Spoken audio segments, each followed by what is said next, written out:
Hello, hello, hello, hello. YG Gooner back again with another video, with another game day review. So like we're gonna go and like we usually here's how we usually do, always do it. We go hot, lukewarm, cold. You get me? Um and so what I'm gonna do, I'm gonna cover the games from the title race, and then after I cover those games, like I'm gonna touch on uh one team and really just like say who I think the favorites are at the moment. Um, so I'm gonna go with the Liverpool game first because to me that was hot. You get me? That was a hot game. Like the Zerbi since he's come true, he's really had Klopp's number. He's really had Liverpool's number.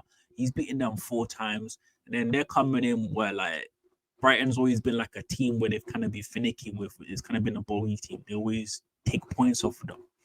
And so to me, when I was watching the game, when I even watched the game before the game started, I'm like, this is most likely probably going to be one of those moments where Liverpool overcome those demons, right?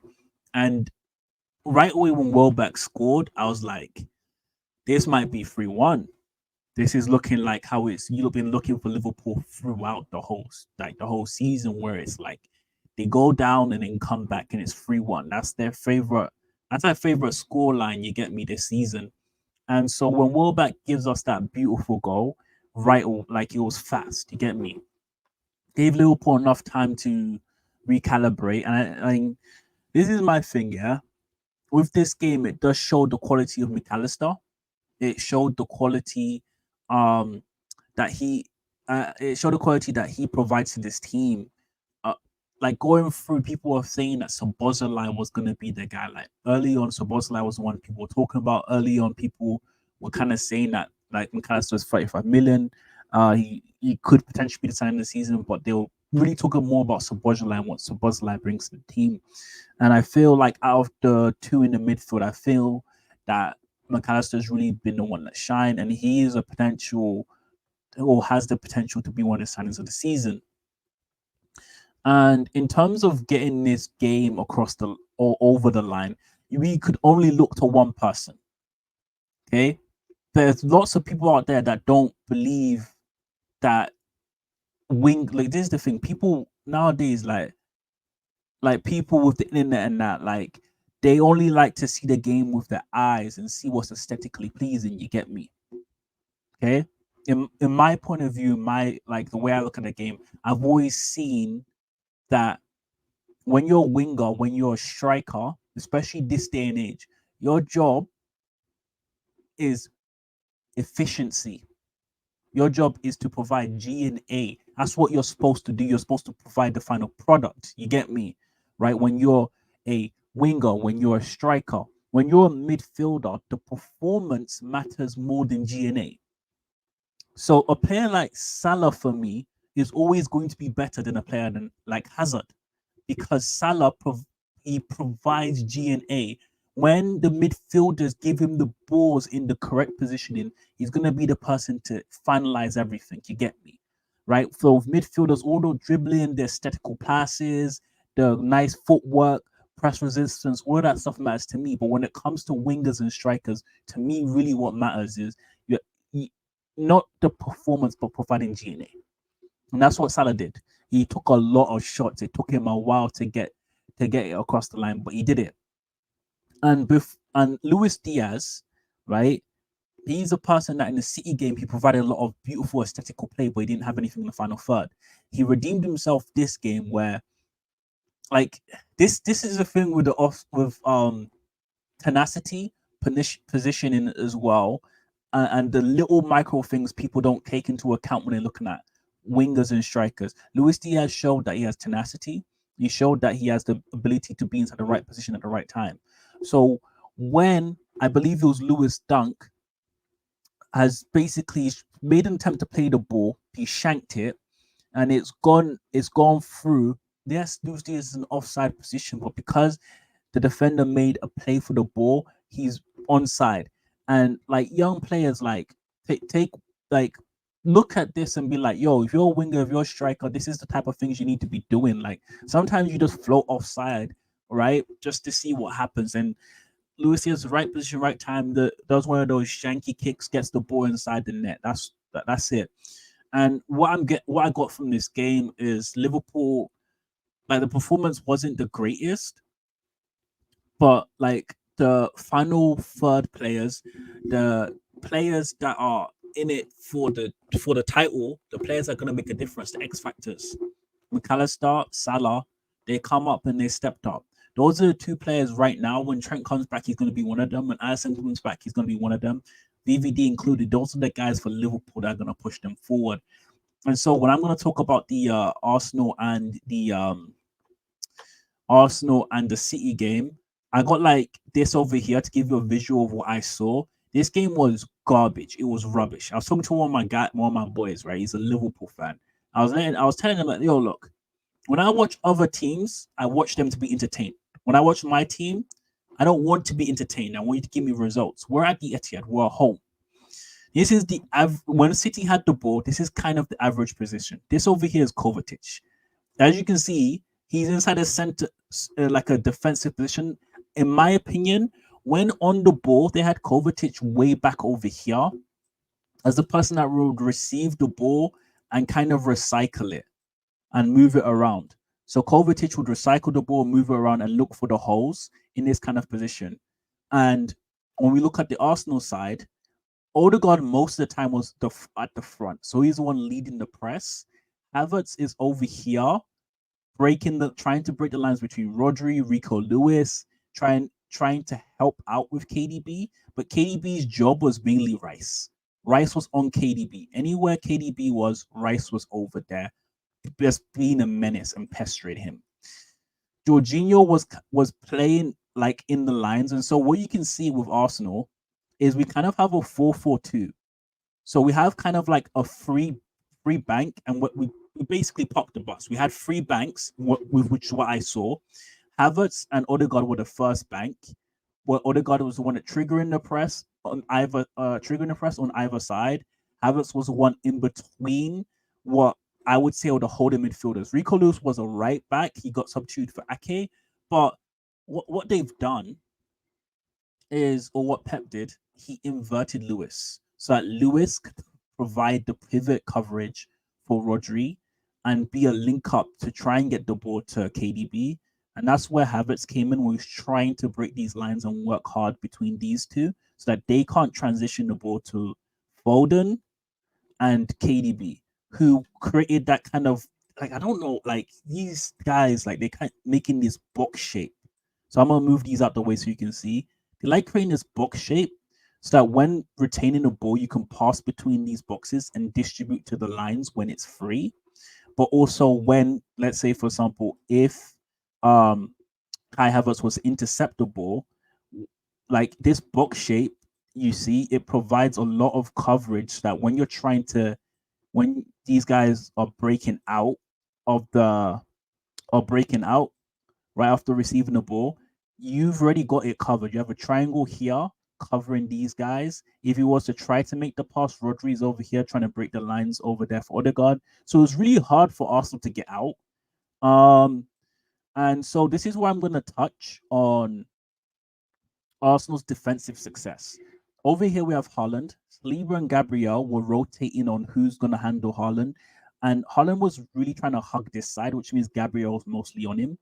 Bernardo Silva was the one that actually did the, like, in terms of City's attack, he did the most work because he was able to beat Kivio a lot. But Kivio kept on drawing him out into the outside, not allowing him inside the box. And what you'd have is Jesus will provide support.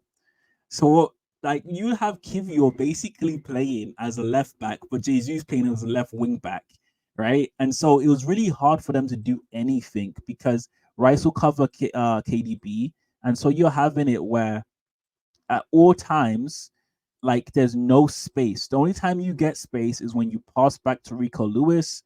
Rico Lewis gets the ball, and Kanji gets it. He holds it up in the mid over here, and you pass back to Kovacic, so Kovacic can hold and recycle the ball.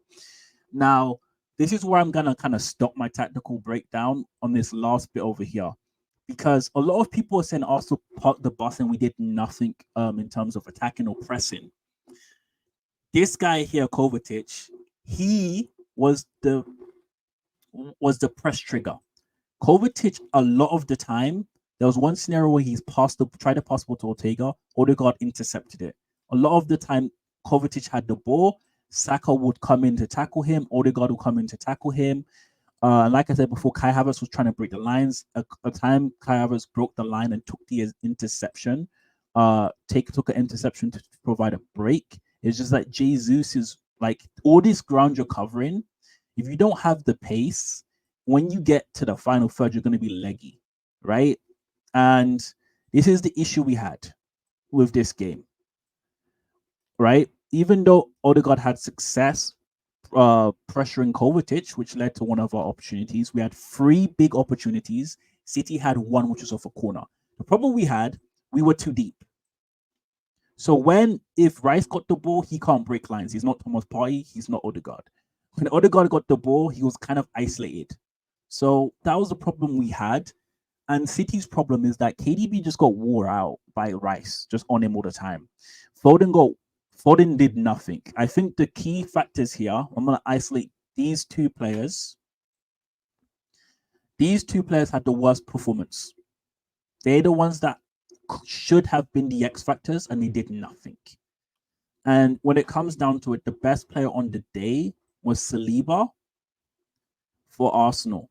And if you ask me, he was man of the match, but Odegaard, captain, he dictated everything. He was a workhorse. He didn't, in terms of his creativity and attacking wise, he didn't do as much. But when you're playing CAA, it's going to be tough. And when it comes down to City, who I personally think did their best, and it's not a surprise, is actually Gavardio.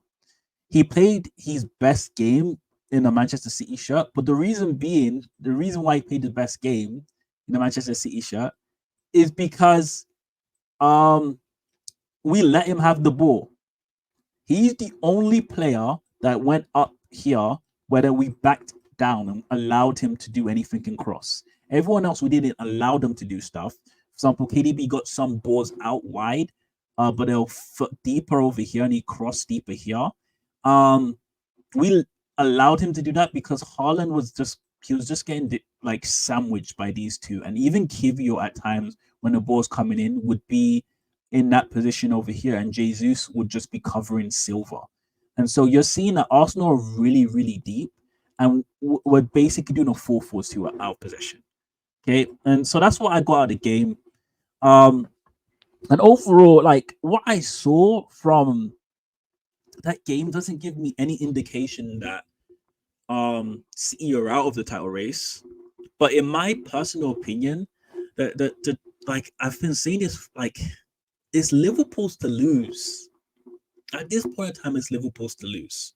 I really do believe that. And I honestly the games, maybe I'll know what next video what I'll do. I'm gonna put a side-by-side comparison with the fixtures and give my 2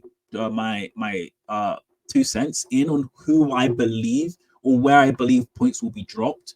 In the comment section, let me know. Do you want me to do it all together, like all 3 teams together in one video, or do you want me to break it down as in, oh, I do City, I do Liverpool, I do Arsenal? But in my opinion, the favorites at the moment are Liverpool.